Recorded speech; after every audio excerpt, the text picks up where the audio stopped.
ജിയോ ഇന്ത്യക്കാർക്ക് ഡിജിറ്റൽ ജീവിതം യാഥാർത്ഥ്യമാക്കിയെന്ന് Reliance chairman Mukesh Ambani. അടുത്ത ലക്ഷ്യം റിലയൻസ് ഇന്റലിജൻസ്. ജാംനഗറിൽ AI പരീക്ഷണങ്ങൾ വിജയത്തോട് അടുക്കുകയാണ് എന്ന് ആകാശ് അംബാനി. 1,30,00,000 വീടുകളിൽ എയർ ഫൈബർ എത്തി. പ്രധാനമന്ത്രി നരേന്ദ്രമോദിയുടെ ഭരണം ഇന്ത്യക്ക് കുതിപ്പിന്റെ വഴി തെളിച്ചുവെന്നും മുകേഷ് അംബാനി. ജിയോ IPO യാഥാർത്ഥ്യമായി.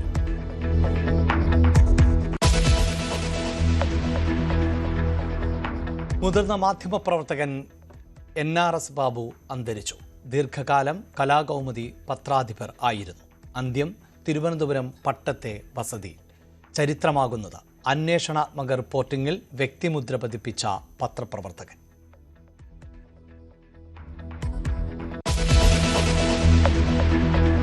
സർക്കാർ വകുപ്പുകളിലും പൊതുമേഖലാ സ്ഥാപനങ്ങളിലും സമ്പദ് വ്യവസ്ഥയെ പരിവർത്തനം ചെയ്യാൻ കഴിയുന്ന പദ്ധതികൾക്കായി നിക്ഷേപകർ ഭൂമി തേടുമ്പോൾ പോലും വിശാലമായ ഭൂമി ഉപയോഗിക്കപ്പെടാതെയോ ചുവപ്പ് നാടയിൽ കുരുങ്ങിക്കിടക്കുകയോ ചെയ്യുന്നു. ഈ ഘടനാപരമായ വെല്ലുവിളിയെ അഭിസംബോധന ചെയ്യുന്ന സമഗ്രമായൊരു ലാൻഡ് മാനേജ്മെന്റ് നയം സർക്കാർ രൂപീകരിക്കും. ജനകീയ പ്രഖ്യാപനങ്ങളുമായി VD സതീശന്റെ ആദ്യ ബജറ്റ്. വ്യവസായങ്ങൾ പ്രോത്സാഹിപ്പിക്കാൻ ഭൂപരിഷ്കരണം 2 നടപ്പിലാക്കും.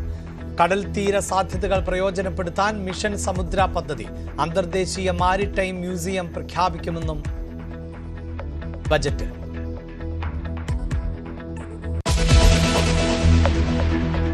സംസ്ഥാന ജീവനക്കാരുടെ DA, പെൻഷൻകാരുടെ DR എന്നിവ മുടക്കം കൂടാതെ നൽകും. സർക്കാർ ജീവനക്കാരുടെ DA, DR മുടക്കം കൂടാതെ നൽകും. മെഡിസബ് പരിഷ്കരിക്കും. NBA സംവിധാനം പരിഷ്കരിക്കും. നോൺ ജേർണലിസ്റ്റ് പെൻഷൻ തുക വർദ്ധിപ്പിക്കും.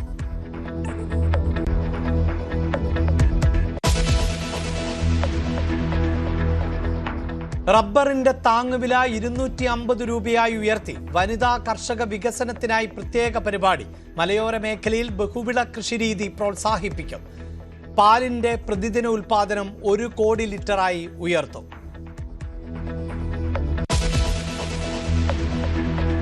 മലയാള സിനിമ മേഖലയെ വികസിപ്പിക്കാൻ സർക്കാർ സമഗ്ര പദ്ധതികൾ തയ്യാറാക്കും.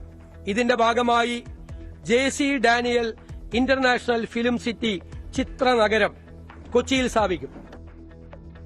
Kochi JC Daniel international film city സ്ഥാപിക്കും. കോഴിക്കോട് MT വാസുദേവൻ നായരുടെ പേരിൽ കൾച്ചറൽ പാർക്ക്. തൃശൂരിൽ ജോൺസൺ മാസ്റ്ററുടെ പേരിൽ മ്യൂസിക് അക്കാദമി. എറണാകുളത്ത് നടൻ സലീം കുമാറിന് സ്മാരകം. അന്തരിച്ച പ്രശസ്ത നടൻ സലീം കുമാറിന് എറണാകുളം ജില്ലയിൽ നിർമ്മിക്കുന്നതിന് 1 കോടി രൂപ വകയിരുത്തുന്നു. സർക്കാരിനെ അഭിനന്ദിച്ച് മോഹൻലാൽ.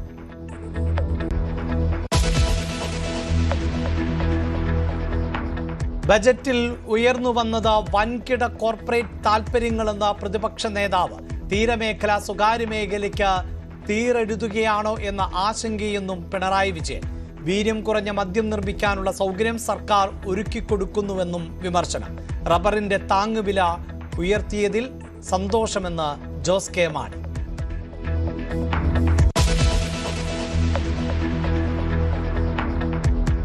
പുഷ്പ 2 റിലീസ് ദിവസം തിക്കിലും തിരക്കിലും യുവതി മരിച്ച സംഭവത്തിൽ നടൻ അല്ലു അർജുനോട് നേരിട്ട് ഹാജരാകണമെന്ന് കോടതി. തിങ്കളാഴ്ച കോടതിക്ക് മുന്നിൽ എത്തണമെന്ന് നിർദ്ദേശം. കേസിൽ താരം 11ാം പ്രതി.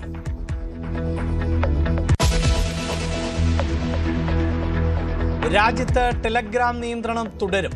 നിയന്ത്രണം ഡൽഹി കോടതി ശരിവെച്ചു. താൽക്കാലിക വിലക്ക് തിങ്കളാഴ്ച വരെ. നടപടി നീറ്റ് പുനഃപരീക്ഷയുടെ പശ്ചാത്തലത്തിൽ.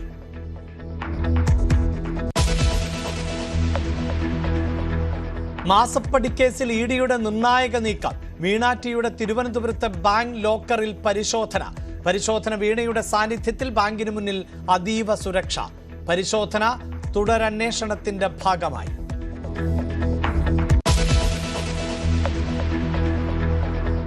ലോകകപ്പിൽ സ്കോട്ട്ലാൻഡ് മൊറോക്കോ പോരാട്ടം. മത്സരം പുലർച്ചെ 3:30. ഗ്രൂപ്പ് C USA ഓസ്ട്രേലിയയെ നേരിടും.